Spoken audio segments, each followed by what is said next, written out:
സംസ്ഥാന പോലീസ് സേനയ്ക്കൊപ്പം law and order traffic ജോലികൾ നോക്കുന്ന ഹോം ഗാർഡുകൾക്ക് മാസം പിറന്ന് 10 ദിവസം പിന്നിട്ടിട്ടും ശമ്പളം ലഭിച്ചിട്ടില്ലെന്ന പരാതി.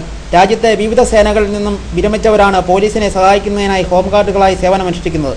ജില്ലയിൽ 310 പേരാണ് ദിവസേന വേതനത്തിന് തുച്ഛമായ നിരക്കിൽ ഇത്തരത്തിൽ സേവനമനുഷ്ഠിക്കുന്നത്. ഫയർ ആൻഡ് റെസ്ക്യൂ ജില്ലാ ഓഫീസിൽ നിന്നുമാണ് ഇവർക്ക് ശമ്പളം ലഭിക്കേണ്ടുന്നത്. 1-ാം തീയതി മുതൽ സെപ്റ്റംബർ മാസത്തെ വേതനത്തിനായി ഇവർ ഓഫീസ് കയറിയിറങ്ങേണ്ടി വരികയാണ്.